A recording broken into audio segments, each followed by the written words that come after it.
Hello and welcome to all the vampires and ghouls out there. I'm Joe here from East Makostan. Hello and greetings. Last time on Solomon Kane, Solomon did a unwitting striptease for Mary, but now we get to the family meal.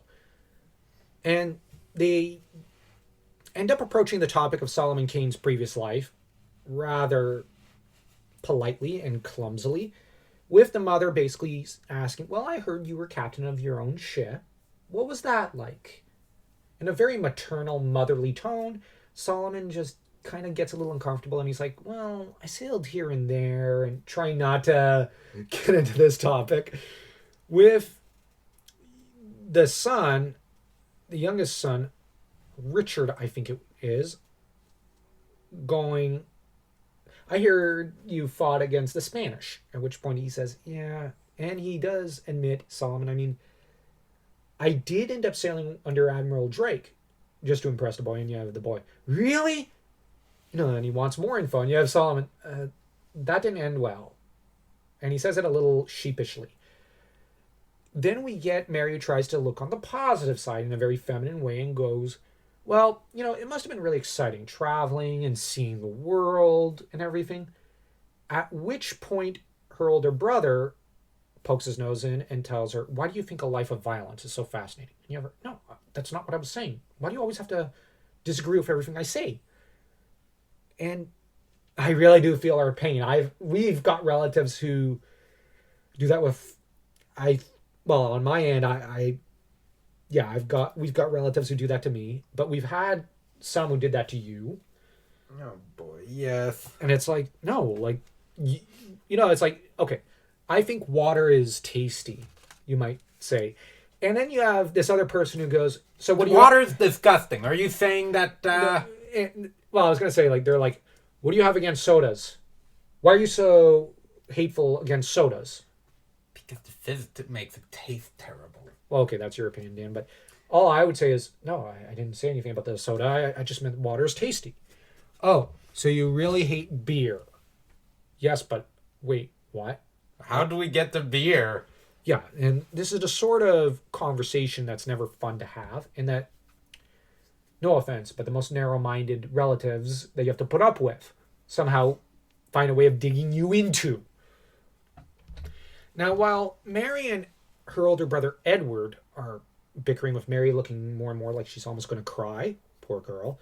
No, I genuinely mean that sympathetically. Edward's not being very sympathetic towards her. Their father, William, interferes to just say, "No, I once fought in the Queen's army," deciding to kind of tell Edward suddenly, "Come on, knock it off with your sister." But then he ends up morally pontificating in a very good way, saying, "But, killing, that's not a really easy thing to do. It's not right. Don't you agree?" Well, he doesn't say it in those words, but the message is there. Like, it's not an easy thing to do, right? And at the same time, the tone is very conciliatory. Like, he's trying to make a friend out of Solomon. At which point, Solomon considers his words very carefully and then opens his mouth.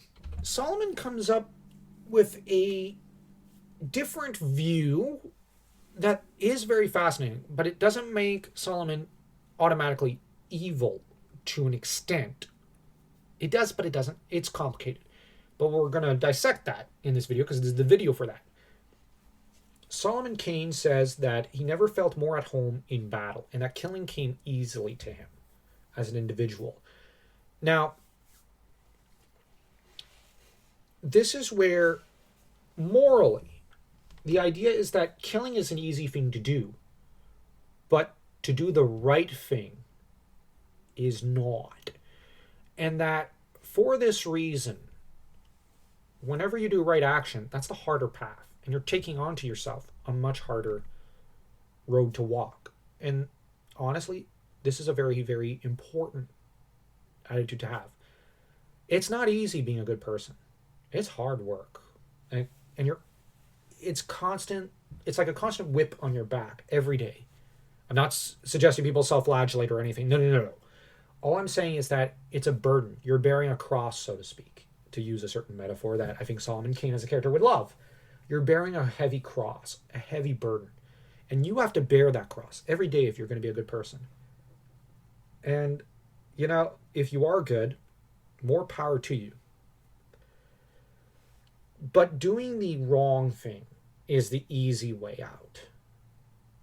And that's why you shouldn't, quite simply. Now, for someone like William, doing the right thing always came easy because he has a very strong sense of right and wrong. But he still made certain moral concessions for what he believed in, which was not right. Solomon is just arguing, for me, it was really easy. Just constantly compromise myself because, why not? But the way Solomon says it is so full of regret and guilt is that he realizes it was wrong.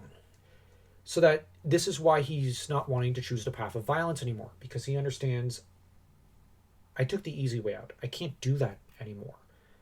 And this is why I'm cursed, because I took the easy way out. I must take the harder path now to do the right thing. So morally, this is a very important scene. It's a very philosophical scene. It's about ethics, really. They're arguing about ethics. And this does not undervalue William's point of view. William is absolutely right. And Solomon is right about how it's the easy path. And the harder path is really hard. And it's not always fun to walk. And living by the commandments that have basically shaped, alongside other bills and law codes, the whole of our morality in most parts of the West, such as, you have the Ten Commandments, you've got Hammurabi's law code, you've got the law codes of the Romans, you have the Bill of Rights of Great Britain, you have the Magna Carta.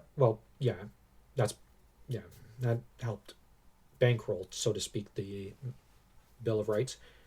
You have for the Americans the Constitution. Pour la France, il y a les lois et les réformes de Napoleon. You got the Napoleonic law codes.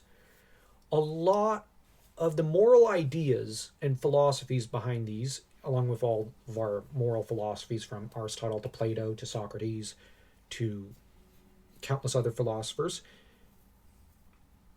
are all really hedging around the idea that righteousness is hard work.